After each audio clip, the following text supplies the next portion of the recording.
My name's Terry Cross. I'm a member here at UUCF. It's my pleasure to serve as today's worship associate. Labor Day is meaningful to me as I view labor unions as lifting my family out of poverty. My mother grew up on a farm in Michigan Thumb region where her widowed mother eked out a living for her 5 children. My father grew up in the same town. He was raised by a single mother who divorced his father due to alcoholism and neglect. She worked hard all her short life to provide for herself and family. My parents married shortly after Dad came back from World War II. They moved to Flint. Mom hired into AC Sparkplug and Dad at Buick. Some women quit working after childbirth. My mom did not. My father had intermittent problems with health and alcoholism. Giving up gainful employment wasn't really an option. She worked hard at home and in the shop and enjoyed the pleasure of her work family. Together, they provided my brother and I with more than they ever dreamed of growing up. I've belonged to labor unions my whole work life, starting with the Retail Workers Union right out of high school at the fair store. I hired into AC Sparkplug in 1977, became a member of UAW Local 651. I retired from Lake Orion Assembly as a member of UAW Local 5960 in 2008. I feel blessed every day for a varied work environment with opportunities on and off the assembly line. I met a broad spectrum of people, poets, preachers, teachers, activists among them. I have many who remain lifelong friends. Benefits we received were multiple, including educational leave after 1 year of employment, educational allotment for classes taken while working, innovative job positions, 6-week paid maternity leave, unpaid maternity leave up to a year. There was a truly wonderful UAW child care center at that time. Programs for alcohol, drug dependency, and 30 years and out retirement. I hired in when I was 19 and retired at 49. They don't make jobs like that anymore. Left me free to work for love, not money, for my remaining years. So I look forward to Harold's elucidation on the labor movement in America. A few announcements. It has been 18 months, wow, since our last in-person Sunday service. But next Sunday, September 12th, we come together for a long-awaited in-gathering at a new time. The intergenerational service will start at 10 a.m. Masks are strongly recommended. Coffee hour will be outside, weather permitting, and we will do our best to provide a safe environment. I am so happy to be together again. We also will be having our traditional water communion. Bring water with you from travels or from home. The water represents our time away and our return to our church home. Homecoming indeed. 10 a.m. See UUCFE update or Facebook for more details. I also want to mention an event, Welcoming Congregation Movie Talk Back, September 22nd at 6 p.m. Pay It No Mind, the life and times of Marsha P. Johnson. Marsha P. Johnson was a pioneer of gay and transgender rights and is an inspiration to everyone who hates injustice wherever it is found. Please watch this on YouTube, the movie at your leisure, then join us for a spirited online conversation. The link will take you there is Pay It No Mind. And last, we have a personal connection to the horrific storms we've watched on the East Coast this week. Dave Clement's niece, her husband, and 4-month-old baby's family home in New Jersey flooded and exploded. They lost everything. Please see email update to be directed to a GoFundMe site to assist this family in need. Now a prelude, which I think of as a UUCF anthem.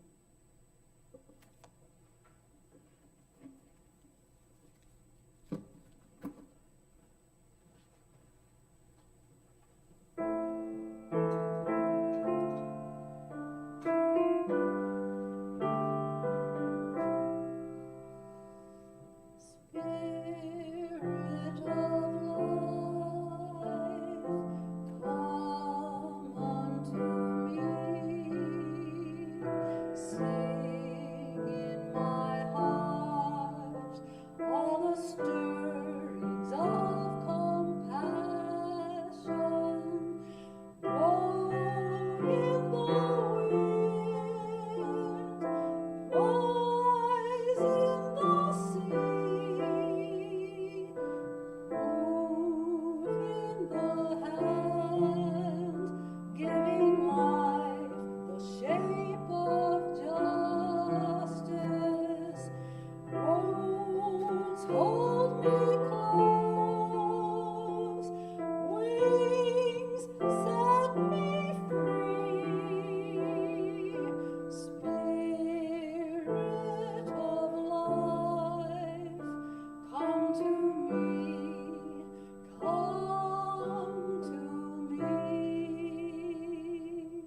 The flaming chalice is a symbol of Unitarian Universalism by which we begin our worship.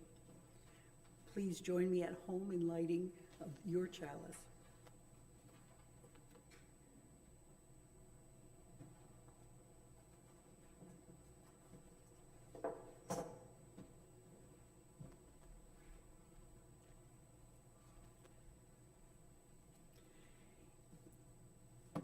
If you think by hanging us you can stamp out the labor movement, the movement from which the downtrodden millions and millions who toil and want in misery expect salvation, if this is your opinion, then hang us. Here you will tread upon a spark, but there and there behind you and in front of you and everywhere flames blaze up. It is a subterranean fire you cannot put out. Quote from August Spies, before being sentenced to death in the 8-hour-day frame-up Chicago, 1886. Our covenant, please recite with me. Recognizing the richness of diversity, the beauty and wonder of shared worship, and the transforming power of love and service, we gather as a sacred, intentional community to freely seek knowledge and truth, to celebrate the fullness of life, and by our actions to increase goodness and justice. Opening words, Langston Hughes, Golden Insanity. Oh, let America be America again, the land that never has been yet, and yet must be, the land where every man is free, the land that's mine, the poor man's Indians, Negroes, me. Who made America? Whose sweat and blood? Whose faith and pain? Whose hand in the foundry? Whose plow in the rain? Must bring back our mighty dream again. Oh yes, I say it plain. America never was America to me, and yet I swear this oath, America will be. I remember an African-American member at Woodside Church telling me how, when he came back after serving in World War II, he could hire into GM as a janitor or a foundry worker. I remember my mother's anger over the fact that her supervisor, who was African American, was never promoted. I remember my father's glee when the other African American friends at Buick bet that he wouldn't attend the James Brown concert at the IMA with them. Oh yes, he did. Things slowly changed. Two of the most prominent institutional players during my employment were African American. Ken Simmons, who went on to be president of Local 651 and went on to be head of housing in Flint, and the general manager, Guy Jones, who ushered in changes during challenging time. For a moment of generosity, I am thankful for this place, for the work of its people within these walls and the greater community. The gift of your generosity allows us to carry on as a liberal beacon in Flint and beyond. Donations can be mailed to the church office and can also be made online at our website. Thank you. Your support is greatly appreciated. Now, Justin Ford.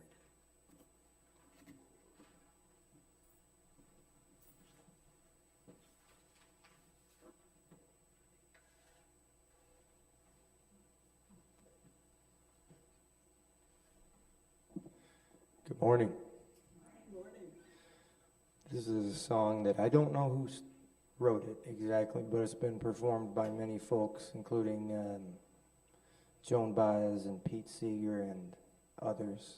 And I have my Woody Guthrie guitar with me, so it's called Joe Hill.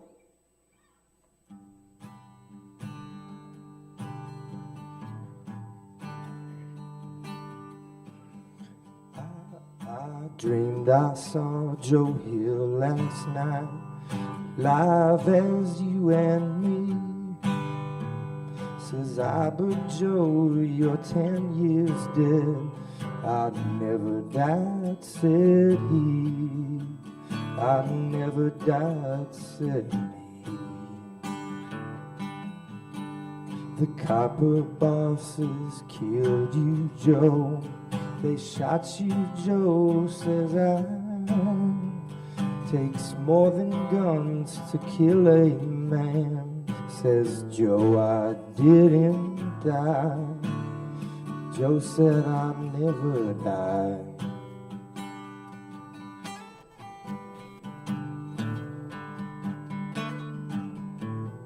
Standing there as big as life and smiling with his eyes.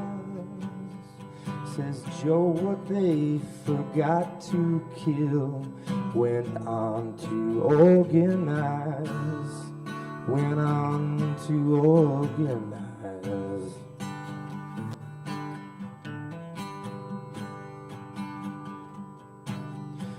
From San Diego up to Maine, in every mine and mill, where working men defend their rights, that's where you'll find Joe Hill. It's there you'll find Joe Hill.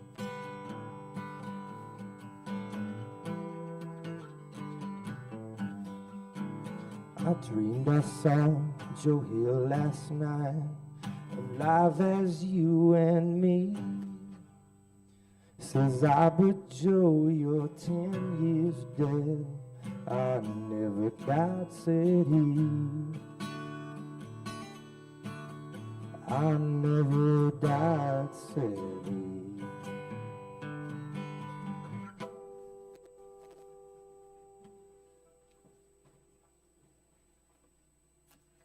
It's a quote from Abraham Lincoln. All that harms labor is treason to America. No line can be drawn between these two. If any man tells you he loves America, yet he hates labor, he is a liar. If a man tells you he trusts America, yet fears labor, he is a fool. I am glad to see that a system of labor prevails under which laborers can strike when they want to. I like the system which lets a man quit when he wants to, and wish it might prevail everywhere. The strongest bond of human sympathy outside of the family relation should be in one uniting all working people of all nations, tongues, and kindreds. Let it be so.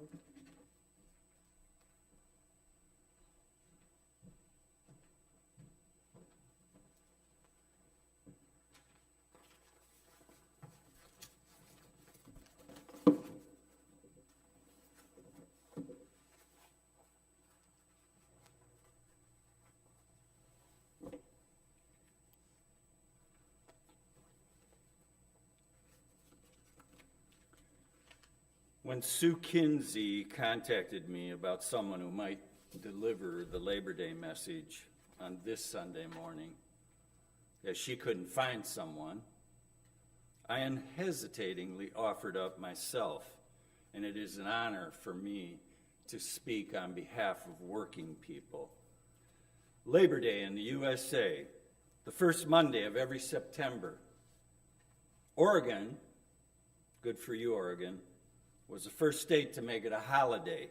That was 127 years ago in 1887. And by the time that it became an official federal holiday in 1894, 30 states in our nation officially celebrated Labor Day. Canada also celebrates Labor Day on the first Monday in September, as we do. But in Canada, it's L-A-B-O-U-R Day. A. Now more than 80 countries around the world celebrate International Workers' Day on May 1st. That's another story. But time out now for some expressions of gratitude. Sue Kinsey is first up. Look, if Sue is not the UUCF Volunteer of the Year for the work she's done during the pandemic, then I don't know who is. I know it's a challenge to balance all of the technological spinning plates on the ends of slim sticks for virtual Sunday service after virtual Sunday service. I couldn't do it. John Straw wouldn't do it. But Sue tackles the task with patience and uncommon graciousness week after week after week. And on behalf of all UUCF members, thanks so much, Sue. One more thing about Sue. During the UAW's last strike a few years ago, I made a pro-union sign, and I headed down to the Chevy truck assembly plant where Van Slyke and Hemp Hill Road meet. And guess who I encountered there with her sign, standing shoulder to shoulder with UAW members? Of course, Sue. And a shout out to Terry Cross, serving as worship associate today. Thanks so much, Terry. And Terry established her very real labor cred in her opening comments. I'll hope to establish mine in a little bit. And thanks to Jennifer and Justin and Edie for their musical contributions. Son, thank you for coming through this morning. Labor Day. Dear God, don't let the meaning of it get lost in American popular culture, as has uber commercialized Christmas and shoot 'em up, bang, bang, 4th of July. I found one estimate that Americans spend $767 billion, that's with a B, dollars during Christmas on 2020, Christmas 2020. And Americans spend about $1.5 billion on fireworks during the 4th of July. Now I say to my countrymen, give most of that Christmas money to charity and buy one less package of fireworks. Instead, buy a book about the American Revolution and read it. Nonetheless, Labor Day has come to be associated with other cultural events in our nation. Unofficially, it's the end of the summer season. Traditionally, it's marked the time to return to schools, and some sports kick off their seasons, as does football. But please, please, let us remember the true meaning of Labor Day, so it's not obscured as has happened with Christmas and July 4th. It is an honor to recognize the American labor movement and the contributions of laborers to the development and achievements of the United States. Actually, I believe two American holidays that are most genuinely celebrated are MLK Day and Labor Day. So why is this an appropriate topic for a Sunday morning service at our church? You need go no further than at least 3 of our 7 principles. First principle, the inherent worth and dignity of every person. Second principle, justice, equity, and compassion in human relations. 7th principle, respect for the interdependent web of all existence of which we are a part. Even those with a rudimentary knowledge of labor history know darn well that these principles are thematically riveted to the history and issues important to working people. One final introductory observation about UUism in this morning's service. Look, most of you who know about our church's membership and UU membership across the nation know we've got a color problem. No, not that one. For sure, we do not attract enough of our black brothers and sisters to our faith tradition, but I'm talking about the blue problem.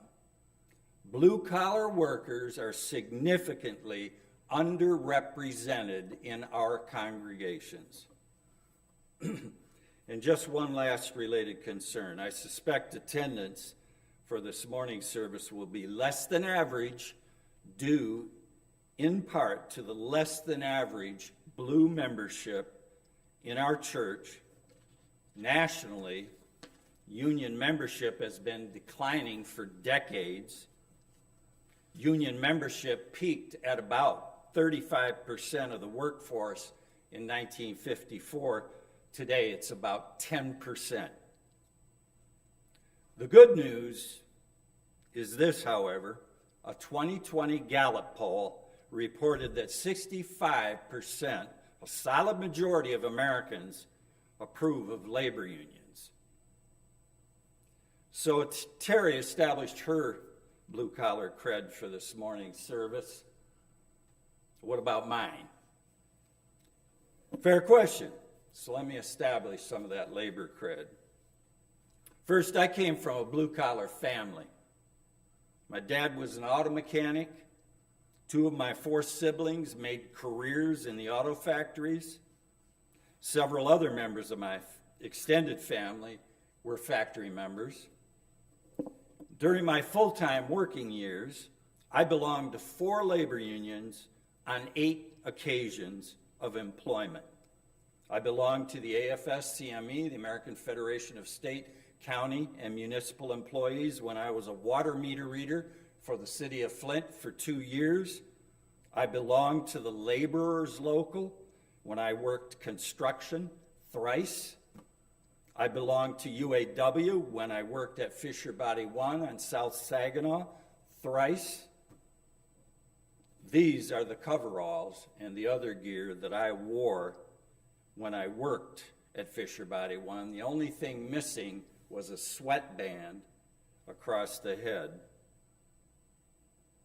And I belonged to the Teachers Union, the BEA, Beecher Education Association, MEA, NEA, for 30 years.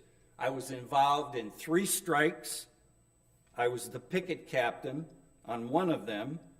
And management called the police once, asking to have me arrested. And maybe we can discuss that at coffee hour. I was a member of a negotiating team that successfully bargained and settled a new contract. And I taught labor history in my American history classes. I've read about history. I used 2 of my favorite books for this morning's talk, Labor's Untold Story by Boyer and Morais, and Midnight in Vehicle City by Ed McClelland. Midnight is a new book published this year. I reviewed it for East Village Magazine, and you can access the review online if you don't want to read the whole book, but want to know what McClelland wrote about what happened in this town. Now, I want to use the remainder of my message for what is arguably the most important event in U.S. labor history, the 44-day sit-down strike by the fledgling United Auto Workers in 1936-37, right here in Flint. Now, there are other work stoppages and events that are very important in our labor history, so I did a little bit of research. The website Investopedia listed 10 biggest strikes in U.S. history, but not a mention of the UAW sit-down strike. I was chagrined, to say the least. Now, agreed, the Pullman strike of 1894 looms large. It was on that list. 250,000 Pullman, those were workers on the trains, walked off the job, and then they were joined by members of the American Railway Union, the largest union in our country at the time. President Grover Cleveland sent federal troops to end that strike. Then I went to the website of the AFL-CIO. Surely I'll find the sit-down strike there. There were 7 events listed, and again, no mention of the sit-down strike. Now, I certainly agree that the 1911 Triangle Shirtwaist Fire was a key event. 146 of 500 workers in the factory died in the first 30 minutes of that fire. Most were women, and many leaped to their deaths from a tall building. The fire escape doors were locked incredibly. And not even the fine PBS series, American Experience, in an article titled Labor Wars in the U.S., will you find the Flint strike in a list of 38 events. Now, I was a bit crestfallen after this little bit of research. How could other sources of information about America's labor movement ignore what happened here in Flint in 1936-37? Alas, a Wikipedia article, good old Wikipedia, titled List of Strikes, that includes hundreds of labor events around the world starting in 1619, is found the Flint sit-down strike. In its introduction, the Wikipedia piece reads in part, quote, "The great GM sit-down strike was at the General Motors plant in Flint, Michigan." No, sorry, Wikipedia, you got it wrong. That's just not accurate. The strike took place in 3 of Flint's GM plants, and there was a very key battle in a 4th plant. But the Wikipedia piece continues. Quote, "It changed the United Automobile Workers, UAW, from a collection of isolated local unions on the fringes of the industry into a major labor union and led to unionization of the domestic auto industry," unquote. They got that right. Now, I find much agreement with that last statement. I would add, however, it was also a major contributing event, the sit-down strike, to the creation of America's middle class.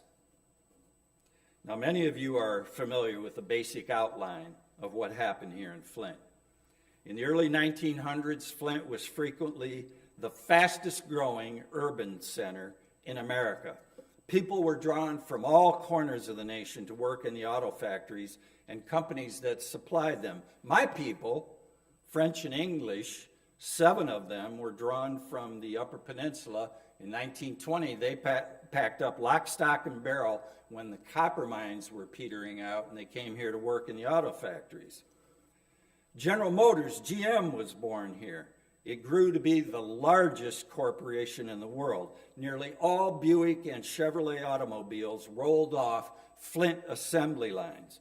At one time, Detroit was the largest automobile producer in the world. Flint was the 2nd largest. Now we don't even make a car in this town. At that time, more than 75% of Flint's workforce drew their paychecks from GM or its suppliers. But GM jobs at that time paid poverty-level wages, did not include fringe benefits. Working conditions were often deplorable, unsafe, and unhealthy. Worker rights were non-existent. From McClelland's book, quote, "Not only is the work exhausting, it's dirty and dangerous. Workers dare not step off the assembly lines, even to use the toilet. There are no fans, no ventilation, no dust masks, no safety glasses." Talk to me afterwards what it was like to work in the torch solder tunnel as late as the 1970s. The conditions in 36, 37 were ripe for a workers' revolt in this town. However, GM was all-powerful. It held sway over state and local politicians, the local press, the police, and the courts. The corporation spent $1 million, that was much more money then, for Pinkerton detectives, nice term, to intimidate workers with brute force. Fed up, the workers took over Fisher 1 and Fisher 2. Both plants made parts for other factories. They sat down on the jobs. They occupied the factories. Strikers also took over Chevy 4 after a diversionary battle at Chevy 9. Now, why sit down? Because if they struck by walking off the jobs, then GM would simply bust the strike by hiring other workers to take their places. GM went to court, of course, and argued that the plants were private property and asked the courts to evict the sit-downers. They got favorable rulings, but the workers didn't budge. So attempts were made to forcibly move the strikers out. Sometimes these attempts became violent. The most violent was when Flint policemen and the company's Pinkerton men engaged the strikers in a ferocious street battle dubbed Battle of the Bulls Running at what was called Chevy in the Hole near present-day Kettering University. The battle climaxed when Flint officers fired into the crowd of Unionists. 14 strikers and 2 picketers were wounded by the spray of gunfire coming from the police. That no one died is something of a miracle. Michigan Governor Frank Murphy, frankly one of the heroes in this story, called the National Guard in to patrol the streets of Flint. He was determined to keep the peace and remain neutral during the strike. Now, inspired by Flint, sit-down strikers took over plants in Toledo, St. Louis, Oakland, Cleveland, Atlanta, Kansas City, Harrison, New Jersey, Anderson, Indiana, and Janesville, Wisconsin. Our folk were inspiration for those folk. Half the company's plants were closed. There were many key players. I don't have time to develop them this morning. Many were well-known, some were less well-known on both sides. Well-known Unionists included John L. Lewis, the Reuther brothers. I think everybody knows about those folk. Lesser knowns included Wyndham Mortimer, Bud Simons, Homer Martin, Bob Travis, Janora Dollinger, Kermit Johnson, and others. Some of them folks belonged to this church. Corporate chieftains included Alfred Sloan, yes, the guy after whom Sloan Museum is named, William Knudsen, and the Fisher brothers. Government officials were critical. Frank Murphy, Michigan governor, Franklin Roosevelt, U.S. president, his administration's New Deal Wagner Act cannot be underestimated that gave workers the right to organize. However, I want to end my list of characters with a government officer not so well known that played a very important role in this series of events. U.S. Secretary of Labor Frances Perkins, the first ever female cabinet member, at a key point in the Flint strike when it appears that GM and UAW are on the verge of a settlement, 40-some days, Alfred Sloan begins to show signs that he's going to back out of a deal. Perkins, in part, says this to Sloan. You are a scoundrel and a skunk, Mr. Sloan. You can't do that kind of thing. That's a quitter. You have deceived people. You've misled people. You don't deserve to be counted among decent men. Decent people don't do such things. You'll go to hell when you die if you do things like that. Are you a grown man, Mr. Sloan, or are you a neurotic adolescent? If you're a grown man, stand up and be a man for once.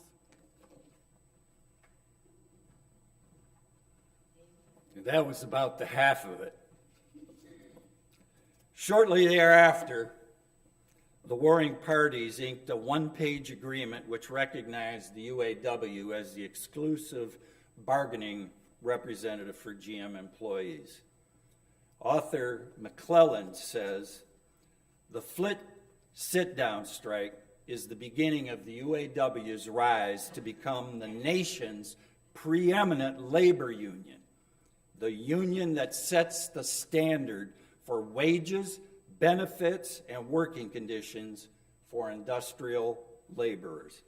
And I know damn well that during my 30 years in education, the strength of my teachers' union and the resultant good pay and fringe benefits was inspired by the success of those auto workers in those Flint factories. But it's a long slide from those glory days. GM's workforce has fallen from 511,000 to 50,000. The average CEO earned 20 times as much as his employees in 1950, and that has ballooned to a factor of 300 today. I invite everybody now to join us in hopefully a rousing rendition of Solidarity Forever, sung to a familiar tune.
And now, we'll extinguish our chalice.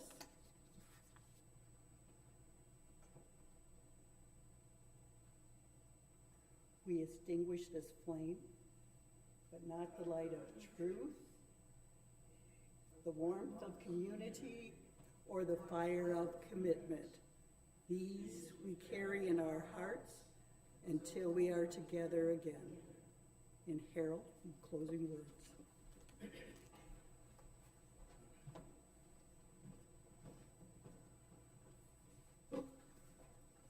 In closing, this is what I would suggest to my brother and sister, Unitarian Universalists and others. Support labor. One way that doesn't cost you anything is the next time there's a strike, go join the picketers on the picket line like Sue did, like I did.